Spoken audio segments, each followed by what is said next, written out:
4 things to look out for in your battle with the flesh, next on Abounding Grace. This is amazing grace. This is unfailing love. That you would take my place. That you would bear my cross. You laid down your life. That I would be set free. Oh, Jesus, I sing for all that you've done for me. It's good to be with you. Welcome again to Abounding Grace.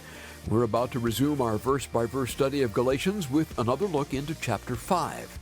Today, Pastor Ed Taylor raises our awareness to 3 very real enemies and breaks down the works of the flesh into 4 identifiable categories. It will serve to help us rely on God's resources and grace rather than our own ability in this battle with the flesh. Open your Bibles. Galatians chapter 5 is where we are. A little bit of a challenging Bible study today, but we need that from time to time. We're going to pick up where we left off in verse 19, and the title of our Bible study is The Works of the Flesh Are Evident. The works of the flesh are evident. We've learned that walking in the Spirit will help us, not only help us, but it will make it happen. When we walk in the Spirit, we will not, we shall not, we won't fulfill the lust of the flesh. You and I, we can't be in the flesh and in the Spirit at the same time. And yet we have this battle that's ongoing to get us into the flesh. And when we hear the word enemy as Christians, we almost always think of our arch adversary. When we think of enemy capital E, the devil. And indeed, he is an enemy. And he is an arch enemy. You'd be right. There is a battle ongoing in the spiritual realm between the devil and the demonic realm. He is a formidable foe, but he is not your only enemy. He is not your only enemy. Probably not even your worst enemy. It's all too common for Christians to give the devil far too much credit, far more credit than he deserves, blaming him for every evil. You know, there was a joke that was passing around for a long time. It's still with us, but where you do something and somebody goes, well, the devil made me do it. Can I just tell you, never say that again. Never say that again. The devil didn't make you do anything. It would be an easy thing to, well, you know, the devil made me do it. No. When you say that, you refuse to take responsibility for your own choice. The devil didn't make you do anything. He might have tempted you, might have taunted you, but he didn't make you. No. We actually have a threefold enemy. And if you're taking notes, you should jot it down so you understand that the devil, as real as an enemy as he is, we actually have a threefold enemy. We battle in our lives the world, the flesh, and the devil. The world, the flesh, and the devil. The world, number one. We live in a world that is anti-Christ. Not just capital A, anti-Christ. When we think of antichrist, we think of that coming world ruler, that leader who is going to come and turn the world against God, anti. But the Bible tells us in 1 John that many antichrists has already entered into it. This world in its own culture is antichrist. And I want you to think of it 2 ways. Anti means 2 things. First of all, it means against. And so it's easy to see that today's culture is against Christ. No, there's no question about that. I mean, if you still doubt that or you still wonder about that, I don't know that your eyes are fully open to the realities in our current culture. The culture is anti-Christ, coming against Christ. But the word also, the prefix anti also has another definition, and that is not only anti, but in place of. And certainly you can see our culture propose many things that are in place of the worship of the one true God. Many theories, many philosophies, many things to take our attention away from God. The Bible says in 1 John chapter 2, verse 15, do not love the world or the things in the world. If anyone loves the world, the love of the Father is not in him. For all that is in the world, the lust of the flesh, the lust of the eyes, and the pride of life is not of the Father, but is of the world. And of course, we're talking about the system, the culture, the atmosphere of the world in which we live. Number two, we not only battle against the world, but against our own flesh, our own sinful habits. They drag us down. They're so vital. It's so vital to grasp this that later on in chapter 5 of Galatians, in verse 24, it says, those who are Christ have crucified the flesh with its passions and desires. You just can't mess around with the flesh. You just can't mess around with it, because if you don't kill the flesh and deal with it, it will grow and overcome you and overwhelm you. And then finally, thirdly, we have the devil. But let me tell you how it works. The devil is a formidable foe, but very few of us, if any of us, have ever met him head on, because this is how he operates. This is how he operates in that threefold enemy. The devil uses the world system to provoke your flesh into sin. The devil uses the world system to provoke our flesh, keeping us in a perpetual state of compromise, or even worse, a perpetual state of disobedience. And this holds us back from God's best. And so in the world that we're in, it's very attractive. There's many things in the world that we would want in our lives. The devil uses that, brings out temptations, and we just go for it. And yet in a way that we go for it that is contrary to the will of God for our lives. Now, my pastor, he taught this over and over and over again. It is embedded in my psyche and in my mind, and I want it to be embedded in you. And he would always tell us, to be forewarned is to be forearmed. So we need to spend some time understanding our flesh. Because when you think of flesh, it would be easy to understand. It's like, well, what's your flesh? And you go, well, I know what my flesh is. It's right here. I have it. It's flesh on my skin and bones. It's the flesh that covers all of my internal organs. And when the devil gets all the attention, the greater difficulty is we start to ignore the flesh, but not the flesh on that's the physical definition. When you think of what's the flesh? Well, it's skin and bones. That's the physical definition. Let's talk about, though, the spiritual definition. It's very, very important for us to learn. Because often, our own worst enemy is not the devil and not the world. Our own worst enemy is ourselves. It's our flesh. I find myself struggling with my own thinking more than I ever struggle with the thinking of the demonic realm. It's my own flesh. The flesh doesn't describe our skin and bones, but rather the flesh refers to your own human power and desires. Your own understanding, the things that you have figured out over the years, your flesh. One brother called it our sinful habits and our sinful habit patterns, especially for those of us that got saved later in life. We developed a lot of bad habits living in this world, just real quick responses and how to deal with things. And those things, that thinking is still with us. We may be born again and we are new creations in Christ and all things are new and the old things have passed away. But here's the thing, we still have the same physical brain and the same physical thinking that we're in the process of being sanctified. So we really have to deal with this. The flesh is the condition of a man or a woman is controlled by something other than God. So I want you to put this into your thinking. The flesh is you are controlled by some other thinking than what God's wisdom prescribes. You're doing your own thing and not God's thing. It could be that things that are obvious, the flesh, that could be. When you think of the flesh spiritually, it could be things that are very obvious, like we see today, like pornography or drugs or drunkenness. There's some obvious things that are very clear that are not from God. Now, you may have justified it, and you may have made reasons, and you may have your reasons, but you can't say it's from God. You just aren't able. You can't look at pornography and go, this is from God. Hey, why are you looking at pornography? God told me to. You can never say that, ever. Why? Because it's the flesh.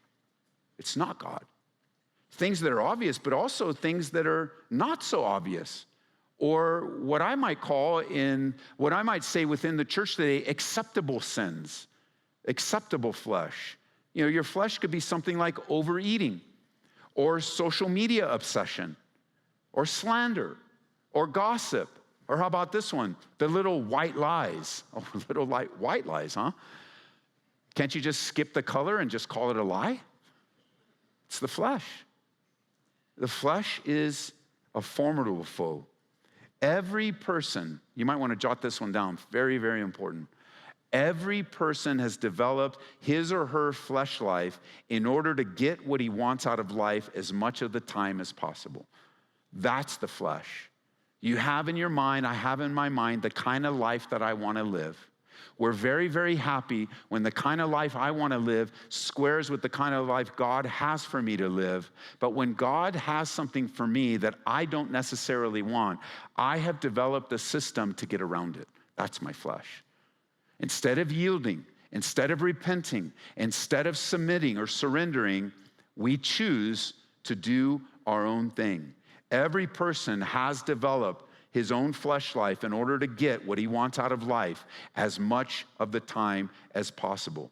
Here's another angle I want you to think of. I want you to think of your flesh as your own personal techniques for meeting your own perceived needs your own way. Did you hear that? Your own, your own, your own. Almost always, you can identify the flesh in our lives by how much it centers around you and your explanations and your opinions. Your own, your own. These techniques are designed, we've created them, and we've created them to meet our own needs, our own way, apart from Christ. Let me give you an example. You're watching a football game. You watched the game last night. Broncos won. Yay, yay, yay. That's fantastic. You're watching it, and you're seeing it, and the commercials come on.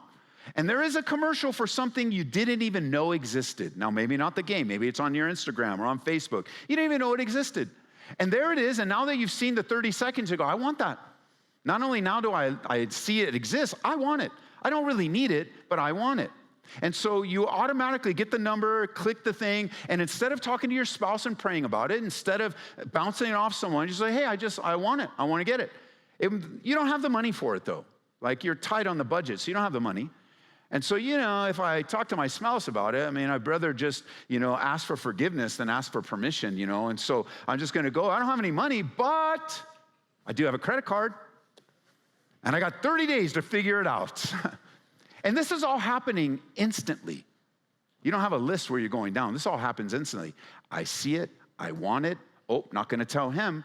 Oh, I don't have any money. Got a credit card. You swipe the card. It comes. They go, come on, Pastor, no big deal.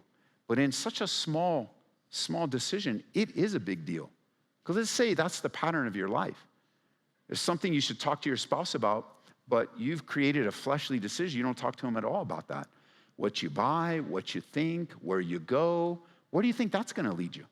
Do you think that's going to lead you to a deeper relationship with the Lord? Oh, let's talk about the money there for a second. So it's only $100, but you're going to pay the minimum on the credit card. So when you finally pay it off, the $100 cost you $10,000, but that's all right. It was $3 a month for the rest of my life. I really want it. I got it. It's so great. And then you live a life hiding because you're going to hide it. And now you're deceptive. And then you think deceptive's not going to grow? And now you, not just deceptive, it didn't start innocent. It started innocently, but now it's really not that innocent at all because now you've lost your credibility. And all for what? For a commercial.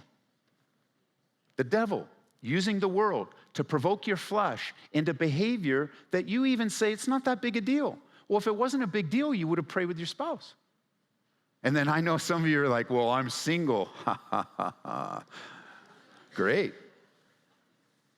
Then you doubly know that it's not appropriate.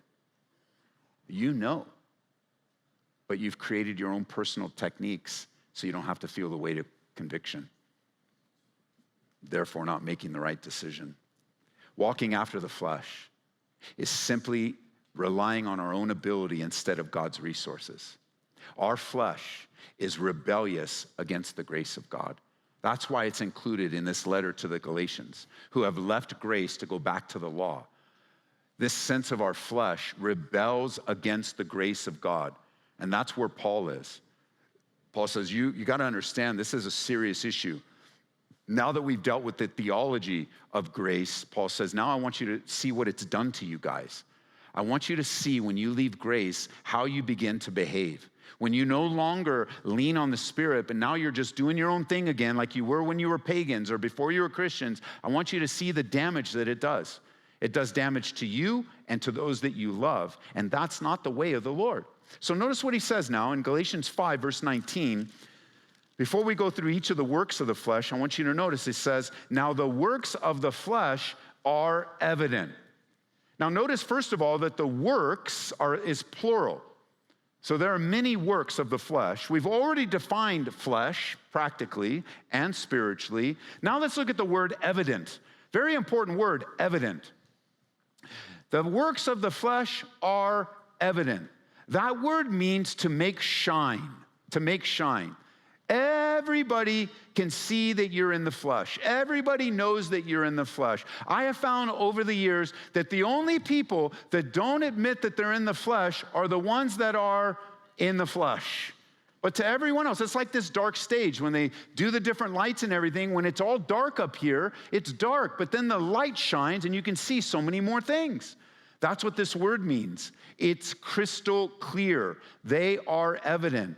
But unfortunately, people that are in the flesh, it's evident to everyone but the person in the flesh.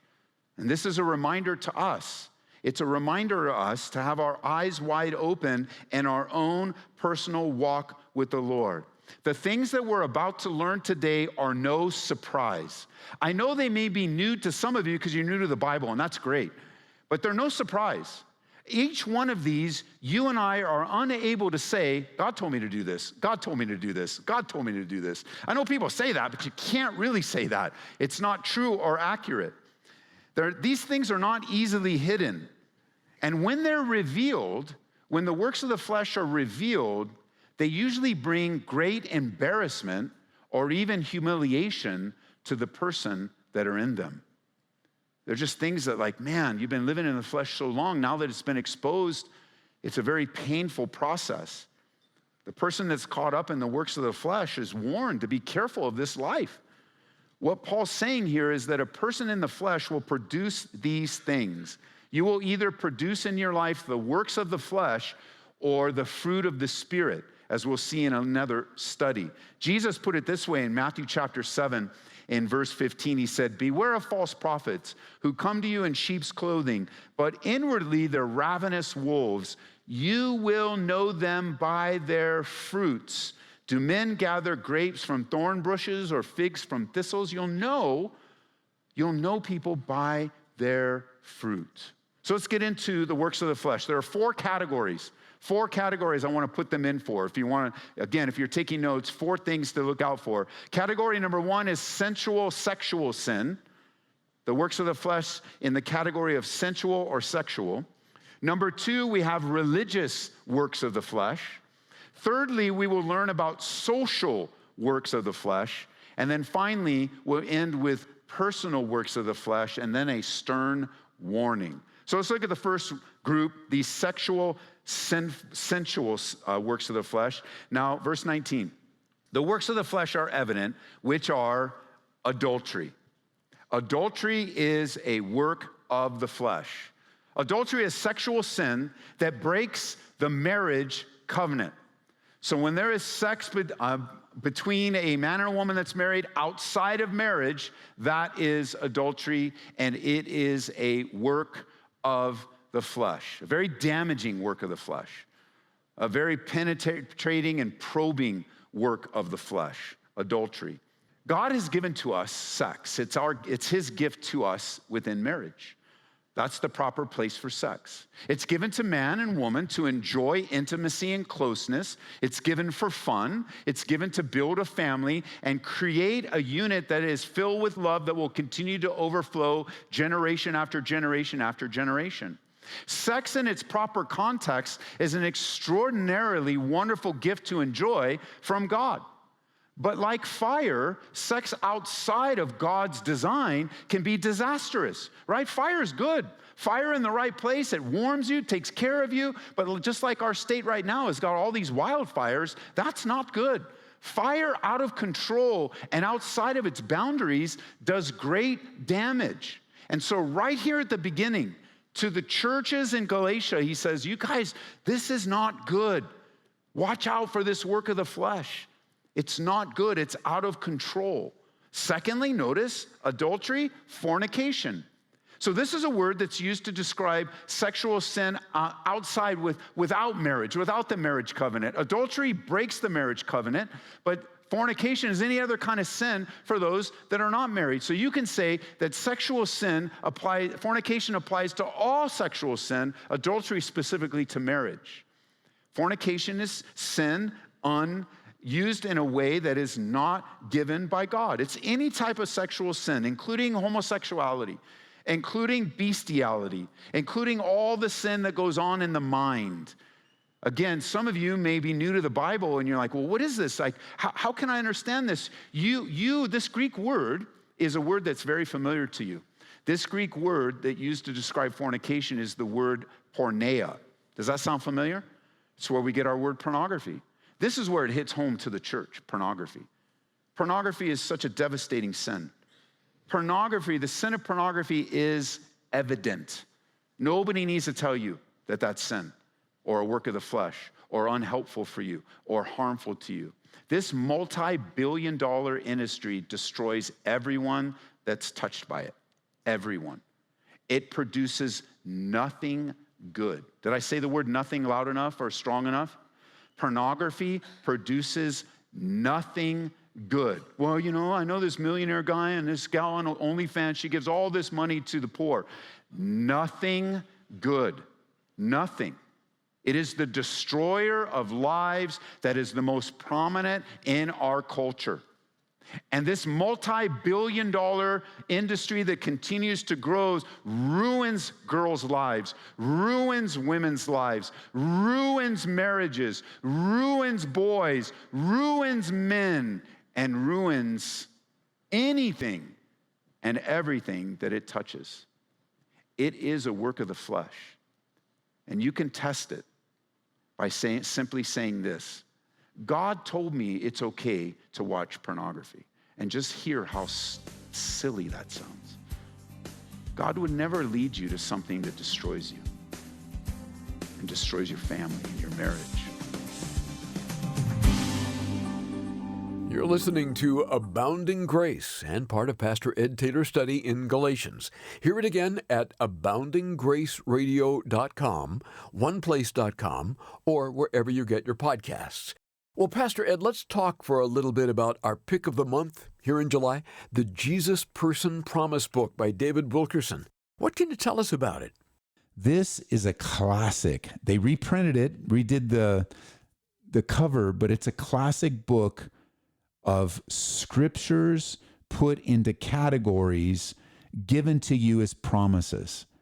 So there are hundreds of scriptures in this little book that when you're having any kind of day, you could look it up and go, oh, here's a promise for hope.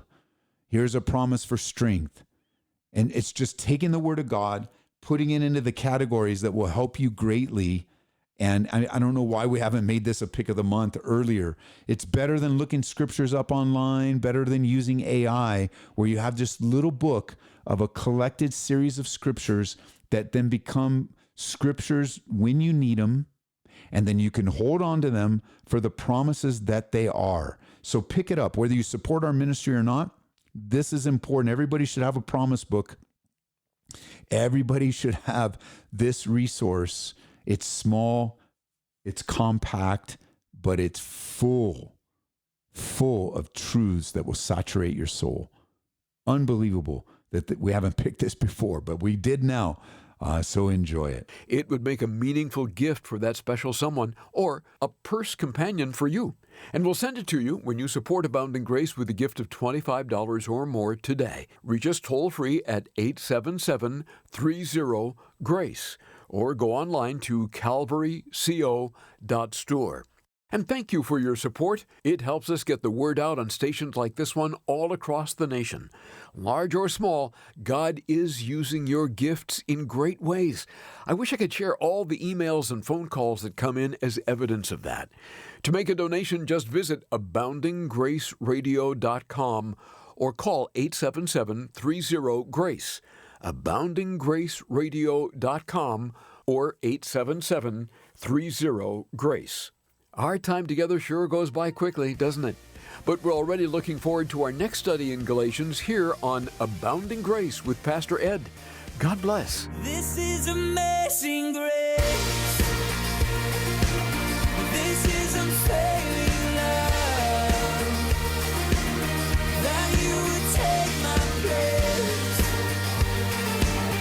That you would bear my cross. You laid down your life. That I would be set free. Oh, Jesus, I sing for all that you've done for me. Abounding Grace is brought to you by Calvary Church in Aurora, Colorado.